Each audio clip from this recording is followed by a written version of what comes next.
Page 519। हमारी प्रेरणाएं, हमारे अंतर्भास, हमारे जीवन उद्देश्य, हमारे मन की अभिरुचियां, हमारी संकल्प शक्ति के चयन यहीं से प्रभावी होते हैं। पर ये उसी हद तक प्रभावी होते हैं जिस हद तक वैश्व आघातों के प्रवाह के उतने ही प्रच्छन्न दबाव के द्वारा ये गढ़े या प्रभावित नहीं किए जाते। उतने ही प्रच्छन्न दबाव, जितना दबाव हम डाल रहे हैं उसके एग्जीक्यूशन की ओर, उतना ही दबाव वैश्व प्रकृति डाल रही है।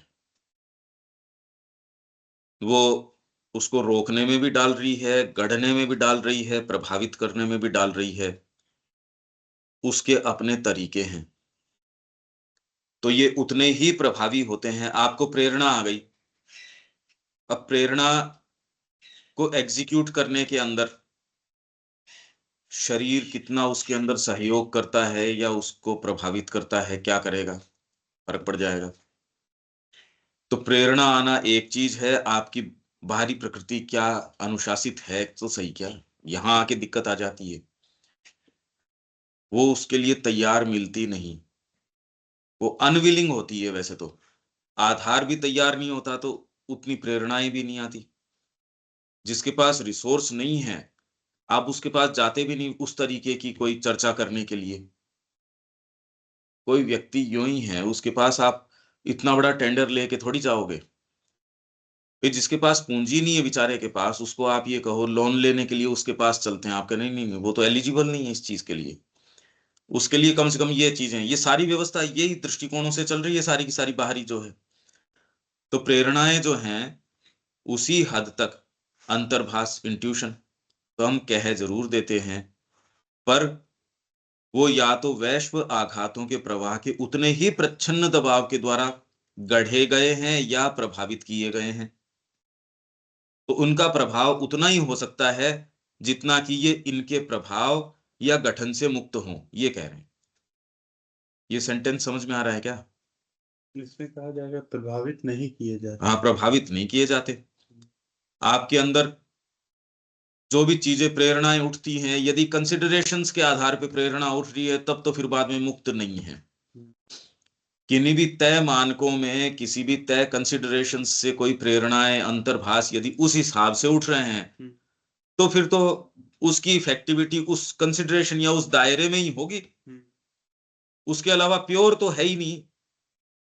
प्योर तो जो चीज आती है वही आके तो निर्माण करती है नई नई चीज का। नहीं तो वैश्व समीकरण है, उनको आप देखते हो। परंतु इन उभरती हुई शक्तियों और इन प्रभावों का हम जो उपयोग करते हैं वह हमारी बाह्यतम प्रकृति से मर्यादित, बड़ी हद तक निर्धारित और सबसे बढ़कर बहुत अधिक सीमित होता है। ये जो उभरती हुई शक्तियां हैं और इन प्रभावों का हम जो उपयोग करते हैं, मतलब आपके अंदर प्रेरणा उठी, पहले तो आधार सुदृढ़ नहीं है। यदि आ भी जाती है, उसको फिर बाद में एक्सप्रेशन कितना मिल जाता है तो बाह्यतम प्रकृति से मर्यादित, बहुत कुछ मॉडिफाई हो जाएगी। भाई आप ये देखिए कि जितनी भी इंट्यूशंस या कोई आती हैं, आपके सेटअप के द्वारा उसको निगल लिया जाता है। आप उसको माँ का काम करना है, ये बात तो मान लो उठ के एक हुक तो उठ के आ सकती है, पर आपके सर्टेन आसक्तियां हैं या सर्टेन आपको लगता है प्रतिबद्धताएं हैं, वो उसको रोक देती है वही। या आप ये सोचते हो बस इन तय दायरों के अंदर ही करना होगा, कभी ये प्रश्न भी नहीं करते रहे, तोड़ो इनको। तो इसलिए बाह्यतम जो प्रकृति है उससे मर्यादित हो जाती है, बड़ी हद तक निर्धारित निर्धारित हो जाती है उसी फ्रेमवर्क से। आप कह माँ का काम करेंगे, हम तो सारे समय माँ को ही याद करते हैं, पर with in given framework, disclaimer के साथ। माँ चाह रही है आपको फुटबॉल ग्राउंड में होना, आप कहीं और ही जा रहे हो। तो समस्या तो मूलभूत ये है, पहला प्रश्न ये होना चाहिए आप मेरे को कहाँ चाहते हो। हम उनकी चीजों को, उनकी जो भी प्रेरणाएं हैं और हैं हमारे तरीके से मोल्ड करना चाहते हैं, वो फंडामेंटली चाहते ही कुछ और है। तो पहला प्रश्न तो ये होना चाहिए कि वो हमसे चाहते क्या हैं, हमको कहाँ चाहते हैं। फिर ये प्रश्न है कि जी यहां रह के साधना क्यों नहीं हो सकती, वहां रह के क्यों नहीं हो सकती। तुरंत ये प्रश्न क्यों उठते हैं भाई?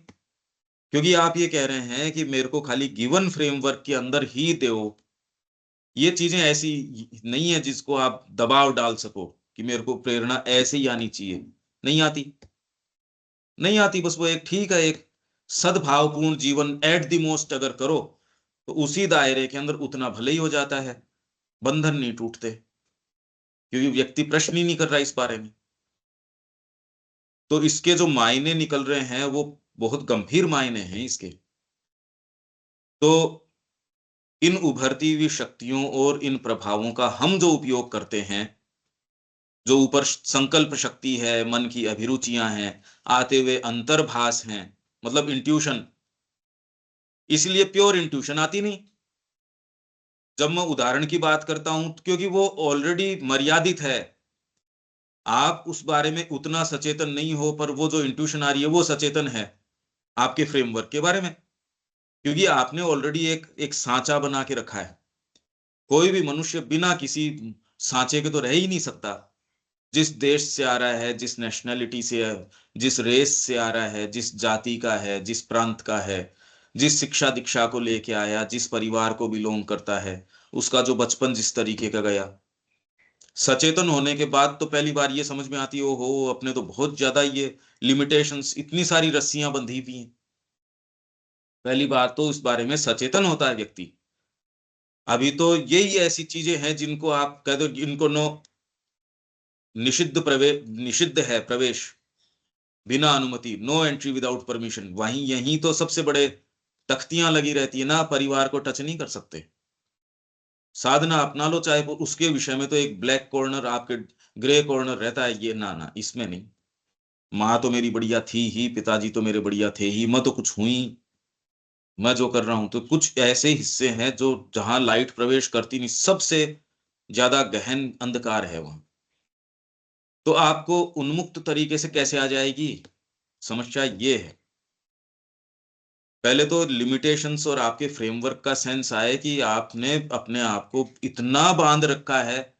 किसकी इंट्यूशन आपको, और ये बताने वाला कोई है नहीं कि हाँ ये इंट्यूशन है भी या नहीं है। कौन बताए? जो व्यक्ति को जो सुविधाजनक लगता है, उसको जो नाम देता है, उसने किसी पुस्तक में पढ़ लिया, उसको वो मान बैठता है। जो डीपर चीजें आपके साथ हो रही हो उनका तो पता भी नहीं लगता कि ये डीपर हैं भी। ये बड़ा गड़बड़ झाला है। तो प्रभावों का हम जो उपयोग करते हैं वह हमारी बाह्यतम प्रकृति, हमारी बाहरी से बाहरी प्रकृति, जिसमें भौतिक और हमारा निम्न प्राण या निम्न, जो इनसे संलग्न हमारा मन है, माइंड, प्रकृति से मर्यादित, बड़ी हद तक निर्धारित, और सबसे बढ़कर बहुत अधिक सीमित होता है। इसलिए आपको मेरे इंट्यूशन आई, माँ के प्रति भक्ति है, या जो जो बातें हम करते हैं, वो बाह्यतम प्रकृति है, वो उसको निगल जाती है, खा जाती है। अब ये जब बातें साफ कहो तो वो कई लोगों को जो ऑफेंड करती है, वो यही वाली बात ऑफेंड करती है। वो ये कह रहे हैं हम तो इसी तरीके से करेंगे, हम तो ऐसे ही ध्यान करेंगे, या मतलब उसको साधना के अंदर भी इतना है, वो अपने फ्रेमवर्क को क्वेश्चन करना ही नहीं चाहता। उन्हीं के साथ दिक्कत आई है, जो अपने फ्रेमवर्क को इतना ज्यादा मानते हैं कि उसको, कि हम तो नहीं देख सकते इसको। तो श्री अरविंद की वाणी जो जो बिल्कुल वो फ्रेमवर्क को तोड़ देती है, तो उसको सहन नहीं कर पाते वो। कुछ है जिन्होंने एक इनसेंसिटिविटी पैदा कर ली, ये कुछ भी कह रहे हैं हमको तो यही करना है। क्योंकि यदि आप इसको फॉलो करोगे, इस टेक्स्ट को, ये आपको उसी वाइब्रेशन पे रहने नहीं दे सकता। और आप हो तो इसका मतलब एक बूंद भी गई नहीं। अमृत की एक बूंद भी उसके गले तक भी गई तो वो अमर बन गया। तो हम ऐसी स्थिति में क्यों, ये तो प्रश्न करना चाहिए। इतने दिन से संपर्क में हो, सारी चीजें हैं, फिर भी हम क्यों? क्योंकि इनसिंसियरिटी है, सीधा सीधा प्रमाण इसका ये है। तो आप चाहे इसी अप्रोच से बरसों बरस लगे रहो, कुछ नहीं होने वाला। इसलिए इस नव प्रवर्तनकारी सत्ता के ज्ञान के साथ ही साथ हमें बाहरी उपकरणीय सत्ता के सटीक बोध और हमारे निर्माण में इन दोनों की भूमिका को खोजना होगा। इसीलिए मैंने कहा कि आपकी नाश्ते के टेबल पे आप क्या करते हो और करते हो, वो इस बात से प्रभावी नहीं कर सकते कि हमने किसी एक समय आदर्श अपनाया था, उसकी आड़ में अब जो चाहूं सो करूं, ये नहीं चल सकता। आप दोनों स्थितियों को करके देख लो। एक तो ऐसा दिन बिताओ जिसके अंदर आप हर चीज को एकदम सचेतन रूप से कस के करो। आप शाम पहले ही अपनी चेतना को देख सकते हो कि बड़ी फोकस्ड है। और एक आप इस चीज को लूजली ले लो और फिर क्या होता है वो देख लो। तो दोनों हिस्सों के ऊपर प्रभावी करना पड़ेगा। इनफैक्ट भीतर का संकल्प और बाहर की सत्ता, इन बाहर की पे तो पहले आपका बस चलना चाहिए कि जितनी चीज मेरी सर्च लाइट के अंदर आ रही है उतनी तो उस पे तो क्रिया करनी शुरू की जाए। ये मिनिमम है। दोनों ही हिस्सों पे काम किया जाए, भीतरी और बाहरी। और सिंसियर आदमी करेगा, सिंसियर आदमी पक्का करेगा ही। वो कोई भी इंटेलिजेंस में जाएगा ही नहीं, कभी नहीं जाएगा वो इंटेलिजेंस के अंदर। और जिसको नहीं जाना उसको वो तो इंडल्ज ही करेगा। वो माँ की पढ़ लेगा तो भी जहां सुविधाजनक है वो कोटेशन काम में लेके कह देगा माता जी ने ये कहा है। तो माँ भी ये कह रही है कि जिसको जो समझना है वो ही समझेगा, आप कितना भी कोशिश कर लो वो कभी नहीं समझेगा। आप माँ की वाणी उसको, मतलब माता जी डायरेक्टली चिट्ठियां लिख रही है या उसको लिखित संदेश दे रही है तो भी इंटरप्रेट क्या कर रहा है, नहीं नहीं माता जी का कहने का मतलब ये है। तो आप जो चाहोगे वो ही करोगे, इसलिए किसी के पीछे समय व्यर्थ करने से फायदा नहीं। अगर आपको ये समझ में आता है ये कार्य करने का है तो आप तो गंभीरता से करो। अरे अभी एक तो करे कम से कम। बाकी को समझ में आया या नहीं आया उनको वो ही काम करना है। उनको अगर एक स्तर पे समझ में भी आ जाएगा तो वो ये कहेंगे ठीक है मैं साल भर बाद में ये काम करता हूं। पोस्टपोन की आपकी प्रकृति पोस्टपोन पे आ जाएगी। अगर डायरेक्टली मना करने की स्थिति में तो नहीं है, चलो इतनी क्लैरिटी आ गई बुद्धि के अंदर, अब वो पोस्टपोन करना शुरू कर देगी। मेरे ये हो जाता है, बच्चे की शादी हो जाती है, फिर बाद में मैं साधना में आ जाऊंगा। अब बच्चे के क्या करें, अब इसके बच्चा और हो जाता है, फिर बाद में करेंगे। जो सामान्य दलीलें दी जाती हैं कि हम तब इसको भगवान का काम तो तब करने का है, अब करने का। आपके धर्मगुरु बैठ के उस पे आजकल ठप्पा भी लगा रहे, अरे इतनी जल्दी क्या कर रहे हो ये। और जो लोग इस मार्ग के अंदर गए हैं वो ये देखते हैं कि इस उम्र में आके तो आपका ध्यान लगता ही नहीं है इस चीज के ऊपर। अगर आपने जीवन भर इसके ऊपर केंद्रीकरण नहीं किया तो आप सोचोगे बाद में भजन कर लोगे। जब क्षमताएं हैं इंद्रियों की ओर की तो ही नहीं कर रहे, बाद के अंदर तो आपके कहे में थोड़ी चल रही है वो। फिर तो न तो विल पावर रहती, न कुछ और रहती। आप कितना भी मशक्कत कर लोगे तब जाके फिर बाद में कहते हो जब समय था तब अपन ने तैयारी नहीं करी अपने इंस्ट्रूमेंट की। और क्यों नहीं करता व्यक्ति अपने इंस्ट्रूमेंट को तैयार, मेरे तो ये बात नहीं समझ में आती। जब आपको समय दिया गया है, चेतना दी गई है, फील्ड दिया गया है काम करने का, उस समय यदि उस समय का दुरुपयोग वो कर रहा है तो बाद में वो सदुपयोग कैसे कर लेगा, उसका तो अभ्यास ही नहीं है उस चीज का। तो ये साफ साफ है, इसमें कैसे कोई भ्रमित कर सकता है। ये तो कह रहे हैं नव प्रवर्तनकारी सत्ता के ज्ञान के साथ ही साथ इसका बोध और हमारे निर्माण में इन दोनों की भूमिका। बाहरी सत्ता की क्या भूमिका है, पहले तो उसका सटीक परसेप्शन आ जाए कि मेरा शरीर ये है, मेरा मन ये है, प्राण ये है, और कैसे भीतर वाली चीज है वो इनके समीकरण को बदलती है। और ये एक दिन का काम नहीं है, तो बहुत ज्यादा लंबा काम है।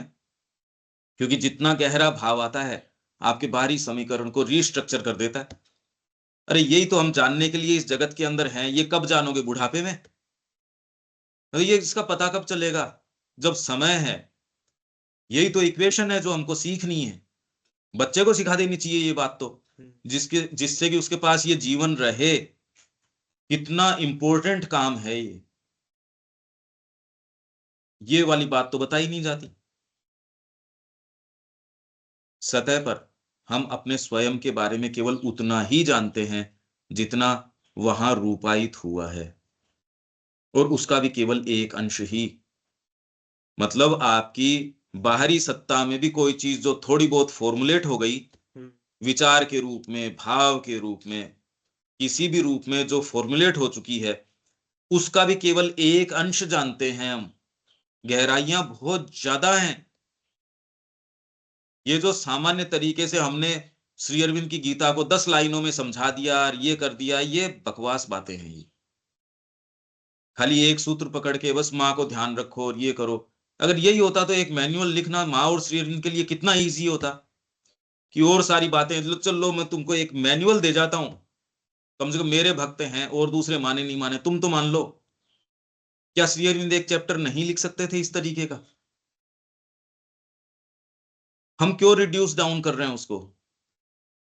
पहले तो जो है उसको स्वीकार करो, देखो, और इस मार्ग पे चलेंगे तो एक्चुअल उसके रंग और चीजें समझ में आएंगी। तो सतह पर हम अपने स्वयं के बारे में केवल उतना ही जानते हैं जितना वहां रूपायित फॉर्मुलेट हुआ है, और उसका भी केवल एक अंश ही। आप अपने बारे में कोई भी डेफिनेटिव स्टेटमेंट कह के देखो एक बार, मैं तो ये हूं। अगर थोड़ी डिसेंसी होगी, दूसरा अंदर से विचार आएगा, नहीं नहीं ये तो बात नहीं है, पता नहीं माँ की क्या चीज आए। आप अपने आप को भी, मैं तो कह रहा हूं परमात्मा की तो छोड़ दो, मैं क्या हूं, अगर इस प्रश्न के ऊपर भी चलो तो आप ये पाओगे ये सबसे मुश्किल प्रश्न है। न तो आप अपने शरीर के बारे में जानते, शरीर की क्रियाओं में कैसे प्राण की क्रियाएं प्रवेश करती हैं। आप बिल्कुल टूटे फूटे हो, शरीर बिल्कुल क्षीण हो गया, शक्ति बिल्कुल आपकी क्षीण हो गई, ऐसे के अंदर कोई एक रीअश्योरिंग कोई चीज आती है, खिल उठते हो आप, शक्ति आ जाती है। कोई आप बहुत अच्छे उसमें शक्ति के अंदर बैठे हो, सारी एनर्जी है, कोई कारण नजर नहीं आ रहा, एकदम से आपकी शक्ति डिप्लीट हो गई, तो भौतिक कारण तो नहीं हो सकता ये। प्राणिक कोई आप ये चीजें देखो कि कैसे एक जगह जा रहे हो, आपके नीचे की जो चीजें हैं उसमें पहले आप अपने आप को जानते थे, कैसी कामनाएं उठ रही हैं, कैसा क्या उठ रहा है। एक ऐसी स्थिति भी आप जानते हो कि अब वो नहीं हो रहा। तो इनके बीच में इनकी सारी स्टडी करना, कौन सी चीज है जो इतना आपको उद्दीप्त कर देती है आपकी एस्पिरेशन को, और दूसरी चीज ऐसी है वो बिल्कुल डिप्रेशन के अंदर ले आती है। आपके ही तो भाग हैं ये। कैसे एक स्थिति के अंदर आप चेतना से, शक्ति से, माँ की प्रोक्सिमिटी से इससे भरे होते हो, और एक स्थिति ऐसी आती है, क्यों वो सारी की सारी चीज नीचे चली गई। हमारी बीइंग की बातें हैं ये सारी की सारी। तो एक अंश को ही जानते हैं, इसलिए जो शिक्षा हो रही है वो कह रहे हैं हम माइंड की करवा रहे हैं, और दूसरी को तो पता ही नहीं। शरीर के लिए तो पीटी वीटी तो करवा सकते हो, एक्सरसाइज करवा लोगे, पर माँ की जो फिजिकल एजुकेशन है उसका तो कोई दूर दूर तक आभास नहीं। भी करवाओगे कैसे? क्योंकि आप प्रक्रिया को वो शिक्षा मान लेते हो। प्रक्रिया तो और हजार तरीके की हो सकती है। अगर आप ओपन हो माँ से, तो उसी बच्चे के साथ वही उसी प्रक्रिया के अंदर और हजार चीजें भी प्रवेश करवा लोगे। जैसे अभी हम बात कर रहे हैं, सपोज इन सेंटेंसेस के अंदर कितनी कितनी उदाहरण, कितनी कितनी बातें, एक लाइव चीज चल रही है, कोई कोई रिकॉर्डेड थोड़ी है ये कि मैंने कोई लिख लिया भाषण और उसको मैं खाली पढ़ रहा हूं यहाँ। क्या मजा है उसमें? सपोज उसके अंदर अपन बहुत सधे हुए शब्द भी करें या और भी है, तो इसका जो आनंद है, अगर मैं पढ़ना शुरू कर दूं खाली इसको, टेक्स्ट को, मगर हम इस टेक्स्ट को भी पढ़ना शुरू कर दें, तो भी आप ये कहेंगे इसमें वो बात तो आई नहीं, वो वाइब्रेंसी तो रही नहीं इसमें। आप एक ऐसी चेतना में भी रह सकते हैं जहां, या फिर कुछ समय विशेष के लिए आप अपनी तैयारी कर सकते हैं कि घंटे, 2 घंटे, 3 घंटे, आपकी जो डीपेस्ट चीजें वो एक्सप्रेस कर रही हैं, आपको तैयार कर रही हैं। तो हम कुछ नहीं जानते अपने बारे में। देखो कितनी विचित्र बात है,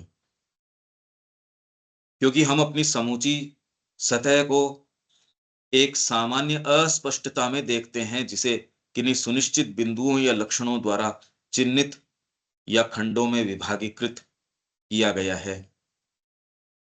किन्हीं सुनिश्चित बिंदुओं या लक्षणों द्वारा आप क्या हो, वो तो समूची सतही सत्ता जो है वो ऑब्सक्योरिटी में है। आप क्या हो पता नहीं कुछ भी।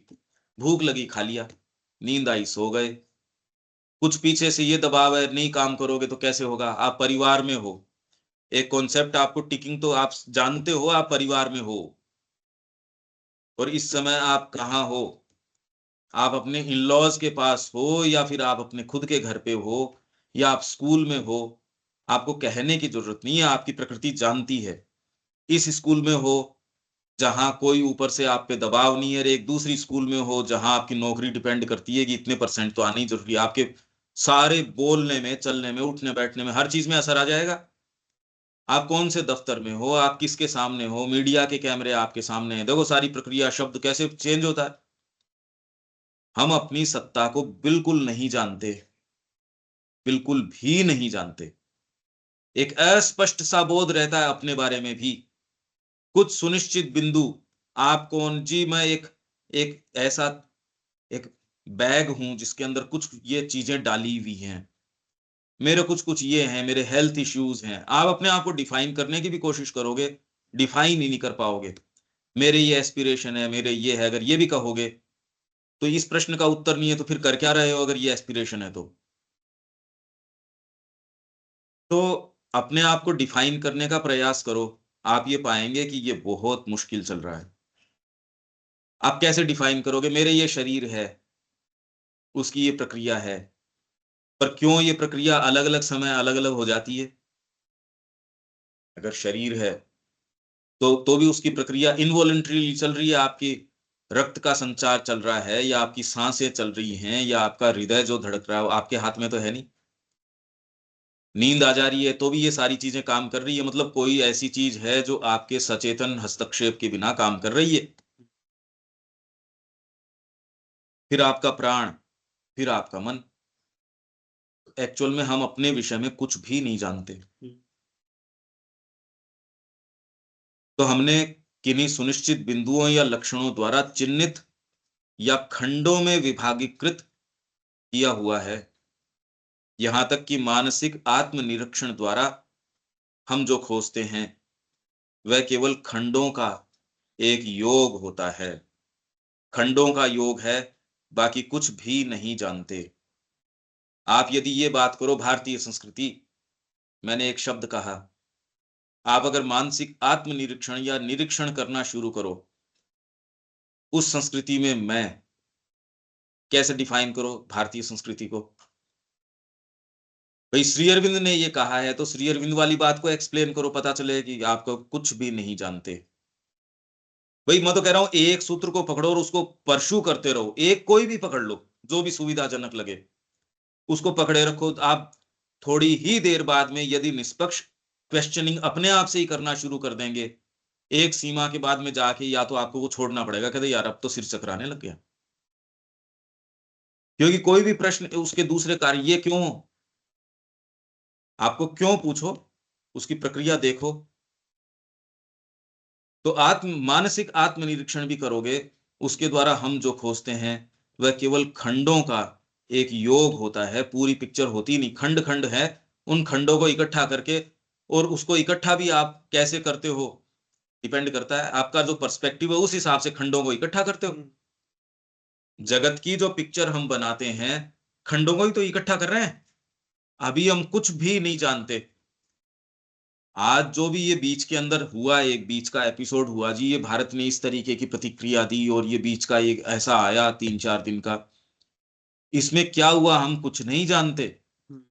अगर उन घटनाओं को भी ले और दोनों पक्षों का या जितने लोग जो उसमें शामिल भी हुए हैं, जो एक्चुअल उसमें ड्रिल के अंदर, उनकी भी रिपोर्ट्स देखें तो सारी मिला के कुछ जिनमें सेंस है, वो तो पिक्चर इन सूचनाओं के आधार पे नहीं, उस सेंस के आधार पे सूचनाओं को रखते हैं। कभी भी सूचनाओं के आधार पे तो प्रॉपर पिक्चर बहुत ही मुश्किल से बनती है। एक डीपर फैकल्टी, डीपर नॉलेज है, उसके आधार पे इन सारी चीज़ों को आप रख सकते हो, नहीं तो आप नहीं रख सकते। नहीं तो खंडों का एक योग होता है, जो बहुत ही इनकंसिस्टेंट होता है, उससे कोई पिक्चर नहीं निकल के आती। आप ये व्यक्ति को नहीं समझते, तो उसके जो क्रियाकलाप हैं, वो आप कभी नहीं समझ सकते। जब आप अंतरंग रूप से उस व्यक्ति को समझते हो, तो कोई आपको उसके विषय में कहीं दूर बैठे भी बताता है, तो भी आप समझ जाते हो उसने ऐसा क्यों किया होगा, कहीं उसके कोई आज दिक्कत है, तो आप फ़ोन करके पूछते हो, "क्यों भई क्या हुआ?" आप अगर बैकग्राउंड जानते हो उसका, दूसरे ने आपको जो भी रिपोर्ट दी पर उसमें जो भी कमियां रही, आप क्योंकि अंतरंग उसकी साइकोलॉजी को जानते हो, आप उससे आप समझ जाते हो। व्यक्ति आपको जो कह रहा है वो नहीं समझ रहा रिपोर्ट से, आप उसकी रिपोर्ट के माध्यम से भी अंतरंग रूप से समझ जाते हो। ये तो देखते ही हो आप, किसी व्यक्ति के विषय में कोई आके आपको सूचना दे रहा है, आप उसको जानते हो उस व्यक्ति को, ये उसकी शिकायत भी कर रहा है, तो भी आप ये समझते हो और फोन करके उसको पूछते हो क्यों भैया ये क्या क्या हुआ, कि उसकी कहीं ना कहीं ये वाली है, और आप पूरी पिक्चर समझते हो। हमारे व्यक्तिगत गठन की समग्र आकृति और उसका बोध हमारी दृष्टि से बच निकलते हैं, हमको कुछ भी नहीं पता। इनफैक्ट गुरु कृपा नहीं हो तो हम पता कर सकते भी नहीं, पता है नहीं पता कर सकते भी नहीं। लाइट क्या होगी आपके पास, क्योंकि वो लाइट से तो हम आ ही रहे हैं ऊपर से, कि इंद्रियों से लिया, इंद्रियों ने उसको सूचना दी, उसने उसको सूचना दी। वो तो बहुत शार्प लोग होते ही हैं जगत के अंदर, देखे ही हैं आपने। आपकी कितनी भी क्षमता हो, प्रकृति ने छंटनी कर रखी है कि ये लोग टॉप मोस्ट हैं, और वो लोग टॉप मोस्ट हिसाब से अपनी स्थान को पहुंच ही जाते हैं। प्रकृति उनको लेके चली जाती है वहां तक, जो भी जिनको आप सफलता के पैमाने के ऊपर देखते हो वहां तक वो चले जाते हैं स्वतः ही। पर वहां जाके भी आप में जो डीपर वाली चीज जो आती है, आप कहते यहां पहुंच के भी ये तो ऑब्सक्योर का ऑब्सक्योर ही रहा। ये एक नया तत्व है। अगर बाहरी क्षमताओं की बात करो तो हमारे अंदर कोई जरूरी नहीं है वो वाली क्षमताएं हो। आप ओलंपिक्स में जाओगे तो ये व्यक्ति उसको कोई उसकी बराबरी करेगा, जरूरी नहीं है। उसमें वो क्षमताएं हैं, किसी भी फील्ड की क्षमताएं तो विशेष लोगों में देख ही रहे हो, आप उसकी क्या बराबरी करोगे, वो तो प्रकृति ने छंटनी कर ही रखी है, उसने विधिवत तैयारी करी है। तो इसी में अपना एक टाइटल है माताजी वाले में, कि चेतना और इंस्ट्रूमेंट्स, कॉन्शियसनेस एंड इंस्ट्रूमेंट्स, माताजी वाले में है। तो उसमें ये बताया कि एक शिक्षक है, चेतना वाला शिक्षक, और एक दूसरा जो अच्छा शिक्षक है, वो अपनी एक सूचना सामग्री ज्ञान के एक भंडार के ऊपर जाता है और बच्चों को कमांडिंग तरीके से पढ़ा देता है, बहुत बढ़िया तरीके से पढ़ा के आता है। पर ये ही उसको अपने सब्जेक्ट का भी पता हो, पर उसके साथ साथ माँ की चेतना से जुड़ गया हो। अब उसकी कक्षा में जो होने वाला है वो है चमत्कार। अच्छा, अब एक ऐसा व्यक्ति है जिसके पास सूचना का आधार तो नहीं है, उसको उस सब्जेक्ट का नहीं पता, पर या तो अब आप खाली चेतना के ऊपर आधारित हो तो आपके पास वो चेतना उतनी होनी चाहिए। उस स्थिति के अंदर भी तो माँ ने उदाहरण दिया, एक ये टूटा फूटा हारमोनियम है, उससे एक अच्छा संगीतकार जो है ना, उसमें 4 ही कीज काम करती हैं, आप 4 से भी संगीत राग बना दोगे आप, दूसरे को ये महसूस ही नहीं होगा, उस वो तो कहेगा अरे कमाल कर दिया इसने तो। एक कोई साधा हुआ हाथ नहीं है, उसको आपने टॉप मोस्ट इंस्ट्रूमेंट भी दे दिया, क्या कर लेगा वो उसका। आपने बेस्ट थिएटर दे दिया, सारी चीजें दे दी, बेस्ट माइक दे दिया, बेस्ट ऑपरेटर्स दे दिए, पर संगीतकार ही नहीं है, क्या कर लोगे उसका। और वहीं एक बेस्ट संगीतकार है, वो तो माहौल भी नहीं है, आप यूं ही बैठे हो 4 जने और उसमें कह यार जरूरत ही नहीं थी, साजो सामान की जरूरत नहीं थी, इसने तो जो गाया है वो तो इसका कोई तोड़ नहीं हो सकती। चेतना जो है वो एक्चुअल के अंदर निर्माण करने वाली चीज है, इसलिए दोनों तरीकों के ऊपर, दोनों परफेक्शन के ऊपर, और लोअर परफेक्शन है उसको हायर परफेक्शन के नजरिए से परफेक्ट करना। नहीं तो शिक्षा के अंदर वो जो चीज करवा रहे हैं हम तो करवा ही नहीं सकते। बाहरी शिक्षा के अंदर जिन टीचिंग एड्स को लेके वो काम कर रहे हैं, उन्होंने प्रोफेशनली जो तैयार कर रखा है, हम न तो कर सकते, न हमारा उद्देश्य। वो सर्टेन स्पेशलाइजेशन कर रहे हैं, वो पूरी अपनी एनर्जी लगा रहे हैं, हम कैसे लगा सकते हैं उतनी एनर्जी उस चीज के ऊपर, कि हमारा तो ध्येय भी अलग है, तो हम अपने रिसोर्स उसके ऊपर लगाएंगे भी नहीं। और उनकी क्षमता जो है वो प्रकृति ने छंटनी करके दी है, इसलिए वो कर पा रहे हैं। हमारी क्षमता दूसरी है, तो हम उस चीज में उसको आउटडू नहीं कर सकते। पर इसके साथ एक विकृत करने वाली क्रिया भी है, जो यहां तक कि सीमित आत्मज्ञान को भी धुंधला और विकृत बना देती है। विकृत करने वाली, मतलब आप अपने बारे में तटस्थ रूप से आप सोचो मैं तो आत्म विकास कर लूंगा। कैसे कर लोगे? किस आधार पे कर लोगे? क्योंकि मतलब समस्या पे समस्या चल रही है। आप ये इक्वेशन तो समझो कितनी गंभीर इक्वेशन है। ये क्या कह रहे हैं कि पहले तो आप अपने बारे में कुछ जानते नहीं, आप खंड खंड में जानते हो, और उन खंडों को जोड़ के आप कह देते हो मैं। अच्छा, उसके अंदर भी हमारे व्यक्तिगत गठन की समग्र आकृति और उसका बोध हमारी दृष्टि से बच निकलते हैं। पर इसके साथ ही समग्र तो नहीं है, पर जितना आपके हाथ लगा, मतलब पूरा तो आपको बोध आया ही नहीं कि ये क्या है क्या नहीं है। एक छोटा सा झलक मिल गई सपोज आपको, विकृत सी, पर वो भी जो है, पर इसके साथ ही एक विकृत करने वाली क्रिया भी है, जो कि यहां तक कि सीमित आत्मज्ञान को भी धुंधला और विकृत बना देती है। मतलब यहां तो समस्या पे समस्या है। पहले तो मेरे पास पानी आ नहीं रहा, आ रहा है, वो भी विकृत आ रहा है, और फिर बाद में मेरी टंकी के अंदर धारण क्षमता नहीं है। अब क्या कर लोगे? बूंद बूंद आ रहा है, बड़ी मुश्किल से जाके वो थोड़ा बहुत उसमें कोई बनता है, उसमें अपने आप में टंकी में दूषित करने वाली चीज, और फिर बाद में उसमें छेद नीचे से और हो रहा। इसमें आप ये काम साधना कर लेंगे। अरे किसकी साधना कर लोगे? इस गुत्थी को स्वीकार करने तैयार ही नहीं है। उठा के फोन अपने परिवार से करना शुरू, इससे करना शुरू, भोजन के अंदर कोई चीज दिखनी चाहिए, चला चला के उसके हम मंसूबे बनाते हैं। तो इन चीजों को यदि हम प्रश्रय दे रहे हैं तो ये कैसे आने देंगे? ये तो बिल्कुल साफ साफ गुत्थी है। ये विकृत चीज है। कर देती है। विकृत तो क्या है, अगर भगवान आपको कहे तो कोई चीज विकार नहीं ला सकती। आप सेल्फ रिगार्डिंग ईगो के माध्यम से ये करोगे तो साधना है वो भी आपके लिए कुष्ठ रोग बन जाएगी। यहाँ कहा जा रहा है कि एक विकृत करने वाली क्रिया आगे आ जाएगी। क्या है वो? हमारा स्व विषयक दृष्टिकोण, सेल्फ रिगार्डिंग जो ईगो है, आ गई ना ये बात। स्व विषयक दृष्टिकोण, सारी चीज को आप अपने लिए एट्रीब्यूट करना चाहते हो। अष्टांग योग हो गया भाई, मैं तो उसमें समाधि में चला गया। फिर वो कहा था किसी ने इंडिपेंडेंटली इसको परशु, तूने ये कहां से उठाया है ये? अगर आप गुरु अपनाते हो और वो जो कहते हैं वो फिर एक अलग बात है। पर वो अगर गुरु अपनाया क्योंकि मेरे को अष्टांग योग करना इसलिए मैंने अष्टांग योग का गुरु अपनाया, इन दोनों बातों में अंतर है। आपकी अंतरात्मा ने ये कह दिया कि ये आपके गुरु हैं, और किन्हीं कारणों से नहीं, उसको प्रत्यक्ष नजर आ गया कि ये मेरे गुरु हैं। मेरी अंतरात्मा की वाणी इनके माध्यम से मुखरित हो रही है। अब वो जिस लाइन के गुरु हो सकते हैं उनकी अपनी एक पद्धति हो सकती है, वो तो आपके लिए बिल्कुल है ठीक। पर आपने पहले ही तय कर लिया कि मेरे को मेडिकल साइंस के अंदर जाना है। अब उसके तरीके के गुरु ढूंढ रहे हो तो गुरु तो फिर आपके ही अपने ही फैशन कर रहे हो आप। अपने आप में कोई रियल तो हुआ नहीं वो।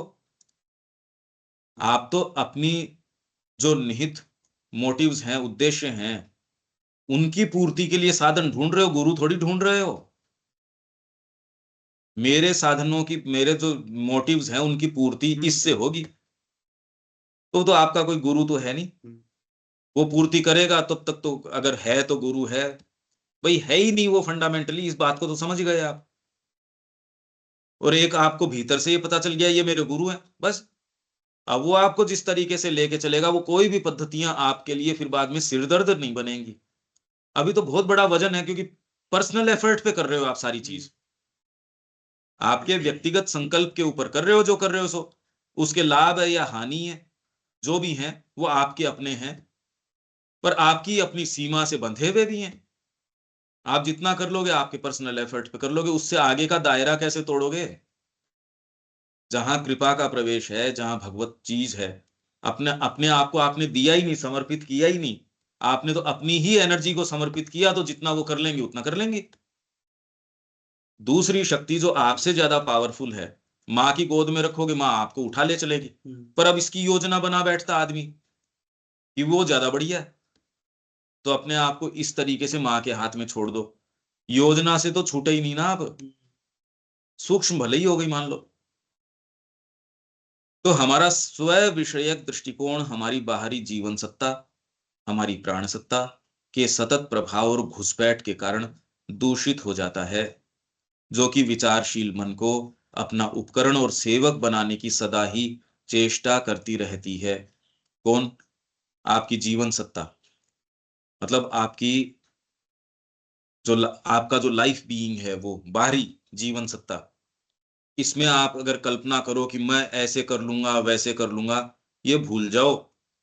ये साफ साफ आपको अब प्रक्रिया बता रहे हैं कि ये हमारी प्राण सत्ता के सतत प्रभाव और घुसपैठ के कारण, आपकी जो जीवन सत्ता है वो प्राण सत्ता के सतत प्रभाव और घुसपैठ के कारण साधना में पहली बार तो इसका पता चलता है। आप अपने हाथ पे कह रहे हो हम इसको हैंडल कर लेंगे, पता ही नहीं चलेगा हैंडल किसको कर लोगे। भाई आप कह रहे हो हम इसको तीर मारेंगे, इसके रहे पता चलेगा तो मारोगे, हवा के थोड़ी मार दोगे। इसका पता तो आपकी प्राण सत्ता के रंगों का तो गुरु कृपा से पता चलेगा, आपको कहां से पता चल जाएगा। उस मार्ग में मैं गया ही नहीं, उसने ऑलरेडी अपनी गोद के अंदर मेरे को पकड़ रखा है। इसने तो क्या पकड़ रखा, मैं चला चला के इसके बांध भर रहा हूं, मैं चला के इसके पास जा रहा हूं। आपका परिवार तो आपको कुछ कह नहीं रहा, आप चला चला के फोन, उसका छींक आनी चाहिए उसको। फिर का हम साधना कर लेंगे, अरे साधना नहीं कर सकोगे, हट जाओगे आप। बढ़िया बात यह है कि आप सिंसियर नहीं हो, इसलिए आप कहीं नहीं जा रहे। इसलिए व्यक्ति को लगता है कि मैंने तालमेल बिठा लिया, क्योंकि वो यात्रा नहीं कर रहा। अगर आप यात्रा कर रहे होते, चाहे कितनी भी स्पीड से, 1 किलोमीटर पर आवर या कितना भी आप चींटी की भी स्पीड से करते, तो आपने जिस पोल को पकड़ रखा है वो पोल आपके लिए बंधन बन जाता। अगर यात्रा कर रहे होते तो आप में परिवर्तन आता। तो ये मैकेनिज्म है, हमारी प्राण सत्ता के सतत प्रभाव और घुसपैठ के कारण दूषित हो जाता है। तो आप ये कहे मैं यहां रह के साधना कर लूंगा, तेरे को विचार तो आ जाएगा क्या सच्चा? साधना तो तू तब करेगा, आप अपने पैरी के घर पे बैठे हो और वो आपको प्लानिंग दे रहा है, तो आपके कल्याण की प्लानिंग कैसे दे देगा आपका एडवर्सरी, आपका विरोधी व्यक्ति आपके कल्याण की प्लानिंग कैसे दे देगा? आप कह रहे हो मैं उससे ले लूंगा मेरी प्लानिंग, साधना की भी उसी से ले लूंगा, बस मेरे थोड़ा सा ये हो जाए, बस मेरे थोड़ा सा ये हो जाए, मैं थोड़ा सा ये कर लूं। अरे ये समझदारी रखो कि बहुत बहुत समझदार लोग हैं, वो भी मुंह की खा के गए हैं इस मूर्खता के अंदर। हम तो चीज ही क्या हैं, जिन्होंने अपने आप को यम नियम आसन प्राणायाम में कस दिया। यम जो है वही फॉलो नहीं किए जा सकते, नियम है वो फॉलो नहीं किए जा सकते। हम तो चला चला के दूसरी चीज के अंदर अपने को डाल रहे हैं और फिर कह रहे हैं माँ का काम करेंगे। सारी बातें होने के बावजूद भी अगर हम नहीं चलते तो उसके लिए दोषी कौन है? कोई उसके जो परिणाम है उसको सहज स्वीकार करो, इसके अंदर कोई सही गलत की बात नहीं है। आगे बढ़ो और पाओ, नहीं तो प्रकृति आपके साथ क्रिया कर ही रही है, जो कि विचारशील मन को अपना उपकरण और सेवक बनाने की सदा ही चेष्टा करती रहती है। तो आपका जो थिंकिंग माइंड है ना, जिसको विवेक शक्ति कहते हो, वो तो उसका उपकरण है। तो विज्ञान जो है, जो कहता है कि मैं निष्पक्ष खोज करता हूं, वो आपके भौतिक और आपके निम्न प्राण उसका सेवक बन बैठा है। वो कोशिश ये करता है कि इसको सोने उठने बैठने खाने भोजन प्रजनन इनकी मैं सुविधाएं ऐसी प्रदान कर दूं कि आपको अब स्त्री पुरुष की जरूरत नहीं है, एक वर्चुअल रियलिटी आपके लगा देंगे कि यार कौन झंझट पाले इनका। जब रिड्यूस डाउन इसी पे कर दिया कि मेरे को तो इसका सुख मिल रहा है इंद्रियों का, अरे भाई उस सुख के कारण ही तो आप वो कर रहे हो, और कोई ड्यूटी के कारण बच्चे थोड़ी पैदा कर रहे हो। अगर वो आपके ये चीज आ जाए दिमाग में, विज्ञान कहता है आप करो जितना करना है। अब तो चला चला के मूवीज इस चीज की है कि नहीं ब्रह्मचर्य का पालन मत करो, नहीं तो आपके प्रोस्टेट कैंसर हो जाएगा, आपके ये हो जाएगा। आपको तो बस आप इस तरीके से करते रहो मर्यादित तरीके से, ये तो बैठ के आपके डॉक्टर्स बता रहे हैं। तो हम किस स्तर के ऊपर नीचे आ गए, और यहाँ ये सारी संस्कृति इसके ऊपर है कि बिंदु टू ओजस, ये आपके पूरे के अंदर इलेक्ट्रिफिकेशन हो जाए। एक प्रक्रिया तो थी वो, कोई जरूरी नहीं है कि आप ऐसे सेटअप में हो कि आप बाहरी तरीके से तो ये एक्टिविटी नहीं करते, आप अपनी एनर्जी को डिसिपेट तो नहीं करते इन चीजों में, पर आंखों से हो रही है। भावों से हो रही है, विचारों से हो रही है, स्खलन तो हो ही रहा है। आपकी एनर्जी कोई भी कंटेन करके देखो, पता चल जाए आप सारे समय माँ की चेतना के अंदर रह पा रहे हो या नहीं रह पा रहे हो। ये तो सिंसियर व्यक्ति अपने आप को देखे। जिन लोगों ने अपने आप पे प्रयास किया है कि नहीं माँ की चेतना मेंटेन करनी है, वो जानते हैं कि कितना मुश्किल है। जिनको नहीं करना वो तो ऑलरेडी सिद्ध होके बैठे ही हैं कि हम तो सिद्ध हैं, हम उनको तो ये कह ही नहीं सकते आप। वो तो इतना ऑफेंडेड, और किस बात पे ऑफेंडेड महसूस करते हैं ये भी नहीं पता। क्योंकि जो लोग अपने आप को कस के चल रहे हैं सुबह 3:30 बजे से लेकर रात तक, वो ये महसूस कर रहे हैं नहीं ये तो हो तो नहीं पा रहा। बरसों हो गए अपने को तो ये तैयारी करते। ये तो प्रकृति अपने ही तरीके खेल खेलती है, पहली बार तो ये पता चलता है। क्योंकि हमारी प्राण सत्ता को आत्मज्ञान से नहीं बल्कि आत्म प्रतिष्ठापन, कामना और अहंकार से सरोकार होता है। साफ है ये तो मेरे ख्याल से। इसलिए वह निरंतर मन पर क्रिया करती रहती है ताकि वह उसके लिए दृश्यमान स्वयं का एक मानसिक ढांचा तैयार कर दे। दृश्यमान स्वयं, मेरा जो मैं हूं ना, मैं वो सामने दिखने लगे मेरे को तो बस। जो इन प्रयोजनों को सिद्ध करे। कौन से प्रयोजन?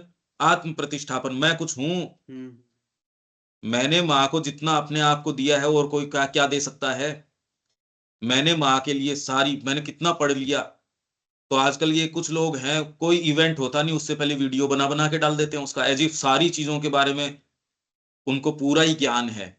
इंफॉर्मेशन आई नहीं उसके पहले अपना, अब तो मतलब स्पष्ट दिखना शुरू हो गया है यार, ये तो आदमी बड़ा, ये तो ओछा आदमी है, बहुत ही पेटी आदमी है। उसको नजर आ रहा है या नहीं आ रहा? क्योंकि प्राण जब ये क्रिया करता है बुद्धि के ऊपर फैल जाता है, और बुद्धि को ये लगता है मैं माँ का काम कर रहा हूं। अब ये तो बड़ी भारी बात हो गई। दो पार्टीज जा रही हैं समाधि पे प्रणाम कर रही है, और दोनों ये प्रणाम करके कह रही हैं एक दूसरे के विरुद्ध में मां शक्ति दो और मैं अचेतनता के खिलाफ लड़ पाऊं और तेरी जय हो। अब मां किसको वरदान दे, किसकी जय करवाए?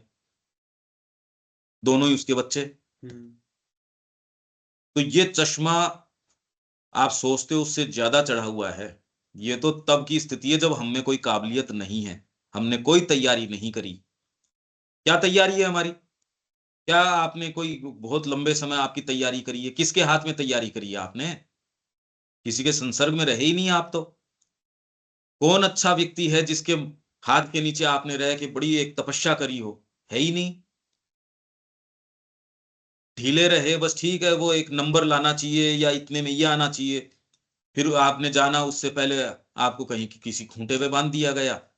उसको आप कह रहे हो नहीं ये तो बढ़िया ही है, ये परिवार बढ़िया है, ये चार दीवारी बढ़िया है, हमारे ये 2 बच्चे 3 बच्चे जो भी हैं, ये पत्नी बहुत अच्छी, इनकी जरूरतें ये वो जो भी। खाली इन प्रयोजनों को सिद्ध करने की हम बात कर रहे हैं। हमारे मन को इसके लिए राजी किया जाता है कि वह हमारे अपने सामने और दूसरों के सामने हमारा एक आंशिक रूप से काल्पनिक प्रतिनिधि चित्र प्रस्तुत करे कि मैं कितना बढ़िया हूं, जो हमारे आत्म प्रतिष्ठापन का समर्थन करता हो। आपके हाव भाव सारे इस तरीके के होते हैं। ऐसे उदाहरण दोगे धीरे सी उसके पास ऐसे बैठे होगे, बड़ा एटिकेट वाला व्यक्ति है, बड़ा ये है। अरे इतना फस करने की क्या जरूरत है? यहाँ टेबल पे साथ में बैठे हो, नहीं खाते तो भी एक पीस तो उठा के यूं कर ही सकते हो। इतना नहीं नहीं खाऊंगा मैं, बस। नहीं नहीं ये देखो ये अच्छी बात नहीं है, ये नहीं है। एक एक आपके हाव भाव में देखो वो उदाहरण, मैं कुछ हूं, मैं बहुत अच्छा हूं, मैं कुछ हूं सोई हूं। काल्पनिक प्रतिनिधि चित्र प्रस्तुत करे अपना, जो आत्म प्रतिष्ठा, जो हमारे आत्म प्रतिष्ठापन का समर्थन करता हो, सेल्फ असर्ट करता हो अपने आप को कि मैं हूं। मतलब आप कुछ भी नहीं हो, आप जहां हो वहां भी बिल्कुल निकम्मे हो, कुछ नहीं कर रहे हो, तो भी व्यक्ति कहता मैं तो कुछ हूं सोई हूं। और हर जने के है। अब इसके अंदर जो हम दमोदर के अंदर पढ़ रहे थे, अब वो प्रक्रिया कैसे आए? जो प्रक्रिया हम बात कर रहे थे या ट्रांसफॉर्मेशन की, या एक्चुअल में माँ का काम निर्बाध रूप से हो सके, कैसे आए? स्थान तो नहीं है। पहले तो हम इस गुत्थी को समझ जाए, यही बहुत बड़ी बात है। अगर आप अपने आप को इस रूप में देख पाए, आप रात उसी सेटअप में नहीं बिता सकते यदि आपके ये भाव उठ जाए तो। हो ही नहीं सकता कि आप वही चीज को, कैसे हो सकता है? मनुष्य को जो उसकी वर्तमान स्थिति दिखा दी जाए, वो उसी चीजों के अंदर निम्न चीजों में कैसे जा सकता है? हमारी कामनाओं और कार्यों को न्याय संगत ठहराता हो, कामना और हमारे जो क्रियाकलाप है उनको न्याय संगत ठहराता है, हमारे अहम को पुष्ट करता हो। यह प्राणिक हस्तक्षेप वास्तव में सदा ही आत्मसमर्थन और आत्म प्रतिष्ठापन की दिशा में नहीं होता। कभी कभी वह आत्म अवमूल्यन और एक रुग्ण और अतिरंजित आत्म आलोचना की ओर भी मुड़ जाता है। मैं मेरे समान घटिया कौन? वाइटल को इसमें भी बहुत रस आता है। इनफैक्ट वो स्थापित करने से ज्यादा बुरा रस इसमें आता है। सावित्री तो इतना बढ़िया वर्णन करती है इन चीजों का कि वाइटल को इसमें कोई पीड़ा नहीं है अपने बारे में, कि मैं तो बिल्कुल निरा पशु हूं, मैं ये हूं, वो भी गड़बड़ है। तो खाली आत्म समर्थन, आत्म प्रतिष्ठापन नहीं, अरे मेरे से रद्दी आदमी कौन? जो ये कुछ लोग ऐसे हैं कि मैं तो अकिंचन हूं, मैं ये हूं, वो, ये बेकार बातें हैं। ये अपने आप के यूपर ही आसक्त या अपने आप से ही संलग्न रहने के बुरे या अच्छे जो भी तरीके हैं, ये वो है। आप अपने आप को बहुत सेंटर ऑफ द यूनिवर्स मानते हो या बिल्कुल नगण्य मान के भी सेंटर मान रहे हो, तो क्या है या क्या नहीं है उसकी बजाय माँ के लिए क्या चाहता है वो करना, उसमें लाइट है, उस बात में प्रकाश है। हमारी एनर्जी में कितना अच्छा हूं या बुरा हूं, इन दोनों के कंसिडरेशन में क्या मतलब है इस बात का? भी जो है सो माँ का है, जो वो ज्यादा देगी तो भी माँ को जाएगा, नहीं देगी तो माँ की इच्छा नहीं है, बस जितना दे रखा है उतना तो दे ही रखा है। कोई भी व्यक्ति अभाव में तो है ही नहीं, हो ही नहीं सकता। और अगर आप उसके प्रति खुले हो तो आपको जितना जरूरी है, आप तो ये देखोगे कि आपकी क्षमता से मतलब बहुत ज्यादा काम ले रही है वो। उनसे पूछो जो माँ को अपने आप को ऑफर करते हैं, उनको फुर्सत तो छोड़ती है क्या वो? परंतु यह भी एक अहम रचना, एक विपरीत या नकारात्मक अहंकार, प्राणिक अहम की एक स्थिति या ढोंग मुद्रा है। जी हम तो क्या करें? पंकज जी आप तो आश्रम में हो, माँ की आप पे बड़ी कृपा है, आप कर सकते हो। हम पे भी माँ से प्रार्थना करो, हमारे ऊपर भी कृपा करें माँ। क्यों माँ कह के गई थी आप पे कृपा नहीं है? क्या माँ की कृपा अहेतुक नहीं है? आप पे नहीं हो सकती? पर आपने ये तय कर रखा है, ये कह के आप ये कह रहे हो नहीं मेरा सेटअप तो ये वाला है, आपने खुद ने डिफाइन कर दिया मेरा तो ये सेटअप है। बारीकियां समझो, ये क्लैरिटी आने नहीं देते, ये वेद के अंदर है ना ये। एक बार अगर इंद्र की ये क्लैरिटी आ जाए तो अपने वज्रपात से ये सारी बकवासें जो है, ये ढोंग रहनी नहीं देगा वो। उसके पीछे आपके जो जितनी है ना, वो बैठ के कितना बहुत अच्छा लगता है एक पार्ट को, दूसरा कहता है मेरे को कैसे अच्छा लग सकता है। बीमारी बहुत अच्छी लगती है कि उसके बारे में लोगों से बात करना, मेरे तो कुछ विशेष ही रोग है, दूसरों के होते ही नहीं है रोग तो। मतलब कितनी घृणित बात है ये कि मेरे जो रोग है वो तो कुछ अलग ही हुआ है, मैं तो कुछ अलग बनाऊं, मतलब रोग भी विशेष ही हुआ है मेरे तो। दवाइयां दिखा के लेगा, ये दिखा के लेगा कि मेरा भोजन अलग से बनता है, मेरे को तो अलग थोड़ी सी ये व्यवस्था चाहिए। अरे करो, वो ठीक है, सब अलग हैं, उनको अलग चाहिए, सारी चीजें हैं, माँ ने भी तो अलग किचन करी है, सारी बातें हैं। सिंसियरिटी बता देगी एक अवस्था में वो ठीक है, एक अवस्था में वो ठीक नहीं है, इतनी बात है। और धोखा आप जो सोच सकते हो उससे ज्यादा है। तो जितना वो धोखा दे रहे हैं उससे ज्यादा अपने को उसको देखने की शक्ति चाहिए, तब तो जाके कुछ रास्ता हो सकता है। अगर पहले इतने सस्ते में झांसे में आ गए तब तो कोई रास्ता ही नहीं है। जब ये पूरी बात आपको ये बता रहे हैं कि पहले तो आपको यही नहीं पता आप कौन हो, खंड खंड के अंदर थोड़ा बहुत इकट्ठा कर लेते हो उसके बारे में, और उसमें भी ये विकृति है। अब तो क्या रास्ता है हमारे पास? क्योंकि इस प्राणिक अहंकार में अक्सर ढोंगी और कपटी, दिखावेबाज और नाटकबाज का मिश्रण होता है। वह हमेशा ही एक किरदार अपनाता रहता है, अपने आगे और औरों को दर्शक बनाकर उनके आगे उसका अभिनय करता रहता है। इसलिए वो संडे को तो मैं साफ साफ जो उदाहरण दे रहा हूं, कैसे जचे हुआ वो तो, अब ये तो साफ आ ही रहे हैं ये बातें। मतलब जहां भी जीवन को टच करने वाली चीजें आती हैं, जब फिलोसॉफिकल बातें चल रही है वो तो सब ठीक है, सबलिमिनल की और की। अब ये आती तो क्योंकि प्रैक्टिकल लाइफ से टच कर जाता है, व्यक्ति को ये है कि भी मेरा तो समर्पण हो ही चुका। सिंसियर आदमी को बहुत अच्छा लगेगा, अरे वाह, मेरे को अवगत करवाया जा रहा है, अभी दोनों मूवमेंट में फर्क पड़ जाएगा। वो तो कह रहा नहीं, मैं तो पहुंच चुका जहां। इनफैक्ट वो ये कहे के भी कि वो मतलब वो क्या कहते थे कि हम माँ के सामने गिड़गिड़ाते हैं कि माँ मेरा प्राण कैसा है देखो, क्योंकि उन्होंने पढ़ लिया द मदर में या किसी में, और वो प्रार्थना करते हैं। हम तो रोते हैं, बिलखते हैं माता जी के सामने। मैंने यार क्यों उसको भी आप परेशान कर रहे हो और खुद भी परेशान हो रहे हो, कि माँ को क्या अच्छा लगेगा कि आप चेयर पे उसको बांध के बिठा लो सपोज, और फिर उसके सामने गिड़गिड़ाओ। आपको ही कितना भद्दा लगेगा यार, ये क्या है ये। और कोई बच्चे की ये आदत ही बन जाए, एक दिन अगर उसके वास्तव में ये मूवमेंट है, आप बहुत प्रेम से उसके लिए कुछ करोगे, अगर वास्तव में वो गिड़गिड़ाना सच्चा था तो वो गिड़गिड़ाना है भी नहीं, तो आप उसका निराकरण कर दोगे, और वो व्यक्ति आपने जो उसको उसका रेमेडी बताई वो करना शुरू भी कर देगा, दोबारा उस स्थिति में नहीं आएगा। भाई आपने औषधि ली, रोग आपने बताया, औषधि दी, आपने करना शुरू कर दिया, पर आपने एक रोज का ही काम पकड़ लिया, तो एक व्यक्ति भी नहीं सुनेगा उसकी। आप कहे यार इसका रोज का काम है ये, एक दिन सुन लिया, 2 दिन सुन लिया, जी मेरे तो इस चीज से पेट में दर्द होता है, आपने उसको ये 3 दिन उसको अनुशासन में लाके उसको ये बता भी दिया कि आप ठीक हो गए। तो यहाँ जैसे मेरे पास फोन आया कि मेरी तो हालत बड़ी खराब हो रही है, अब जाके अपन ने उनको दवाई वगैरह जो है वो दे दी, एक दिन नहीं ली, दूसरे दिन ली, तीसरे दिन लीने के अंदर एकदम स्थितियां नॉर्मल हो गई। वो सारे प्रमाणित हो गया कि हाँ ये की जा सकती है, 1 या 2 दिन से आप इसको कर सकते हो। अगर मैं दोबारा उसी स्थिति में आ रहा हूं और मैं मेरे भीतर से जानता हूं कि अनुशासनहीनता के कारण हुआ है, तो वो अनुशासनहीनता के लिए वो जानता है कौन। अब बार बार अगर वो आपको ये फोन करे, गिड़गिड़ाए, तो आप कितना उसको तवज्जो देंगे। आप अगर प्रेम से भी कहेंगे तो आप ये कहेंगे देखिए मूल कारण इसका ये है, आपको इस पे अनुशासन तो लाना पड़ेगा।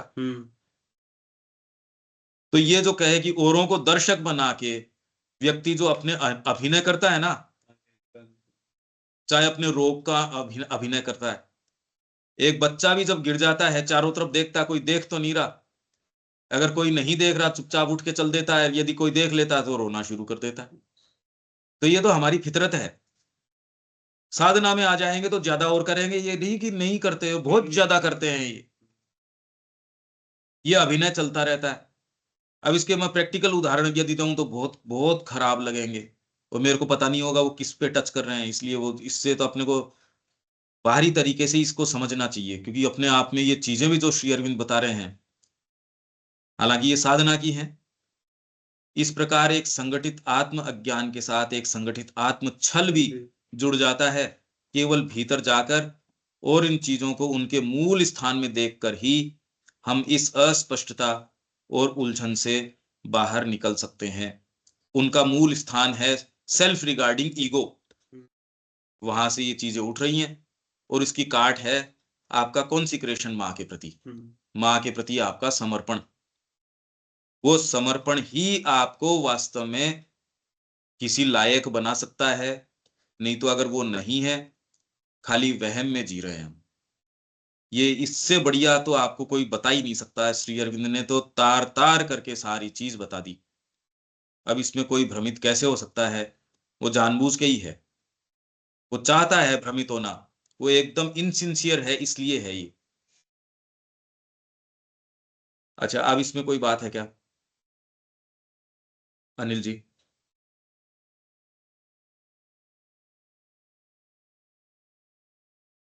हाँ पंकज जी, अब सारा तो तार तार कर दिया, अब क्या बचा है सर?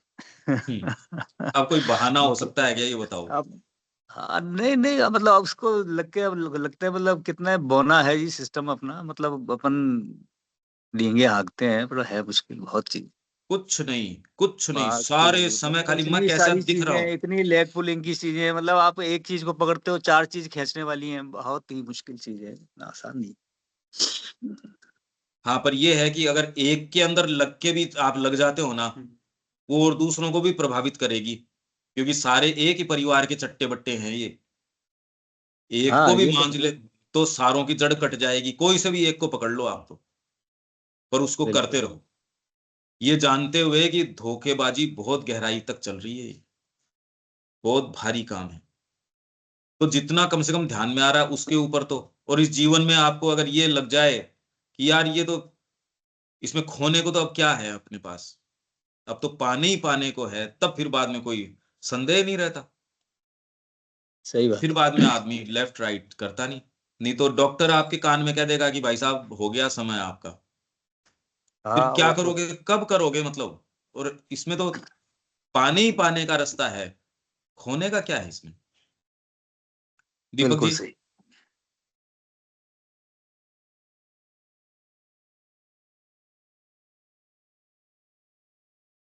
हाँ जी। हाँ, बातें तो समझ में आ रही है, टच भी कर रही है, लेकिन वो रस्सी नहीं कट रही है।